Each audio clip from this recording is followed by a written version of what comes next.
Eh bien, bonjour Paul, merci d'être avec nous.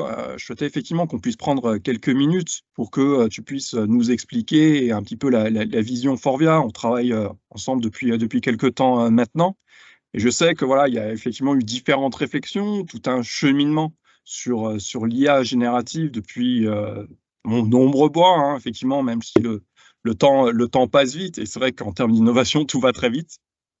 Et je voulais avoir justement un petit peu, ton retour, un peu ta vision, voir peut-être tu peux nous partager aussi les prochaines étapes.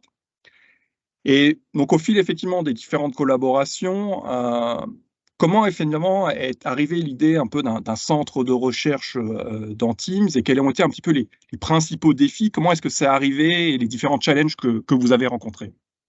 Oui, bah, merci beaucoup. Effectivement, on a travaillé ensemble avec vous, Witivio, et c'est une très belle expérience. Donc, je suis content d'en parler, aussi, aujourd'hui. Hem, l'intelligence artificielle générative, d'abord, elle n'est pas arrivée tout de suite d'un seul coup comme ça, elle est arrivée suite à beaucoup de projets d'intelligence artificielle qui sont toujours en cours, en ce moment. Si, je peux la dévi nous dire comment nous on approche, c'est on va dire il y a 4 approches principales. Tu as l'approche de l'intelligence artificielle générative dans nos produits, donc quelque chose à beaucoup plus long terme et cetera, puisque, pour l'instant, effectivement, il va falloir beaucoup de maturité. L'intelligence artificielle dans nos process industriels. Là, on est l'intelligence artificielle avec une part de générative.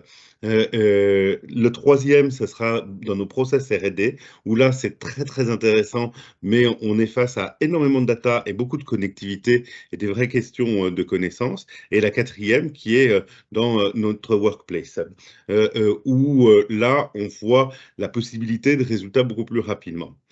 On a d'ailleurs travaillé là-dessus, avec vous, Witivio, sur un POC, pour pouvoir interroger, ce qu'on appelle les Forvia Core Procedures, donc qui est tout le corpus de nos procédures internes qui nous permettent de travailler là-dessus et d'avoir un bot qui va pouvoir répondre aux gens, directement sur leur information.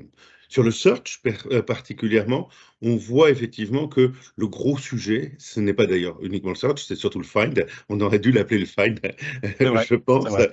C'est que, on voit bien que les gens sont perdus face à l'information, sont perdus face à l'information, depuis longtemps, avant même que l'intelligence artificielle générative arrive, et on s'était demandé effectivement comment faire. On est une société d'ingénieurs, donc jusqu'à maintenant, nous, la connaissance et les informations étaient très catégorisées et mis dans des échelles de catégorisation finalement.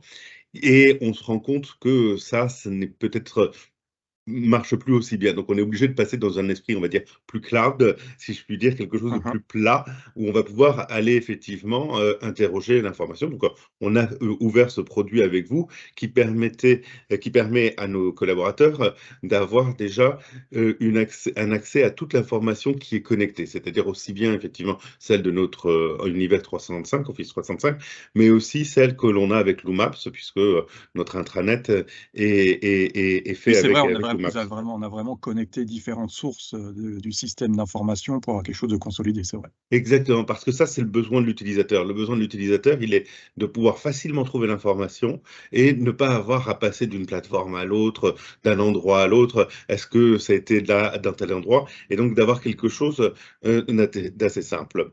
Donc ça, c'était, vraiment ce qu'on a construit ensemble, dans Teams, quelque chose d'assez simple qui permette effectivement à l'utilisateur, de se retrouver, bah, j'allais dire, plus devant entre la poule et le couteau, et d'avoir des réponses, d'avoir qui puissent lui permettre d'avoir accès à ses fichiers aussi. Ce sont des choses assez simples finalement, mais quand on a regardé les utilisateurs, quand on vous a écouté aussi, on s'est vraiment rendu compte de cette, perte totale, de capacité à avoir une réponse rapide sur ce que l'on recherche, et une perte de temps, mais phénoménale. Phénoménal.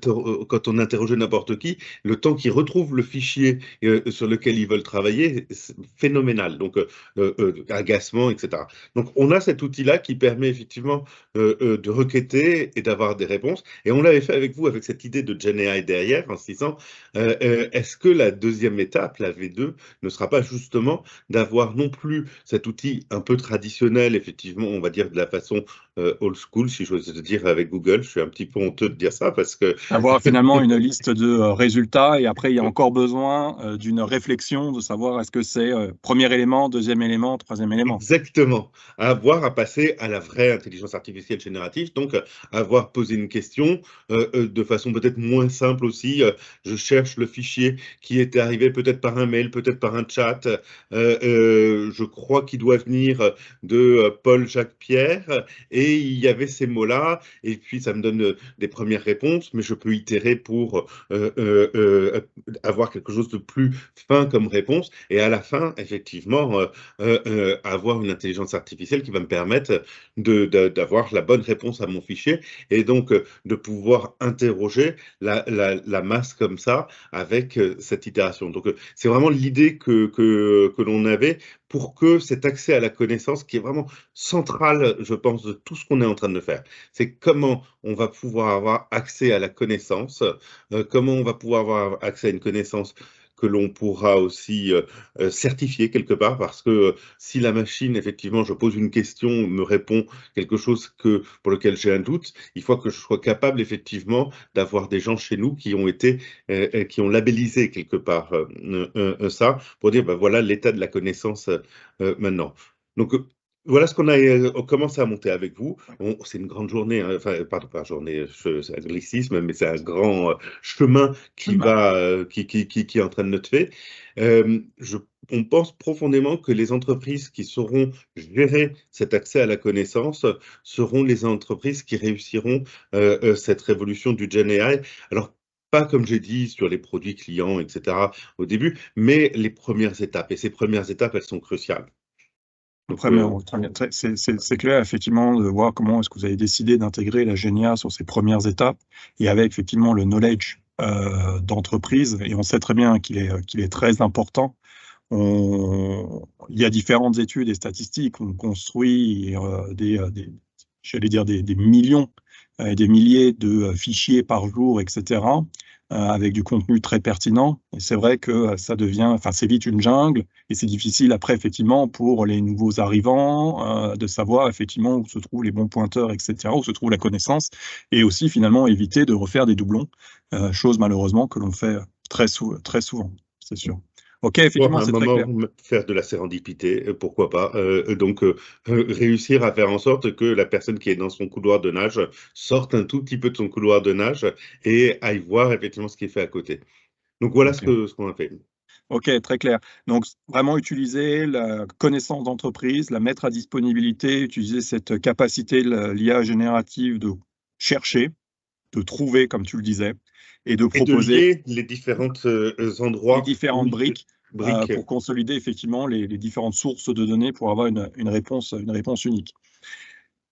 Au travers de tout ça, effectivement, c'est le démarrage. Vous avez mis en place, effectivement, on a travaillé sur différents POC. Il y a aussi maintenant les différents retours et remontées. Quels sont un peu, justement, vos prochains grands défis? Comment est-ce que vous voyez les prochaines grosses étapes? Si tu peux peut-être nous partager Bien sûr. ces grandes lignes à court et moyen terme. Alors, on a eu effectivement cette première étape d'apprentissage. Je dois dire que là-dessus, vous nous avez beaucoup aidé, toi particulièrement Nicolas, à comprendre effectivement ces nouvelles technologies qui sont pas simples. Alors, à comprendre les implications, comment ça marche, et cetera. Et donc, cette première étape que l'on a fait ces derniers mois était extrêmement importante parce qu'on a eu cette montée de compétences de nos équipes IT, hein, parce que, il y Aussi. a un très gros besoin des équipes IT, donc ça soit alors pour nous Azure ou OpenAI Azure, etc.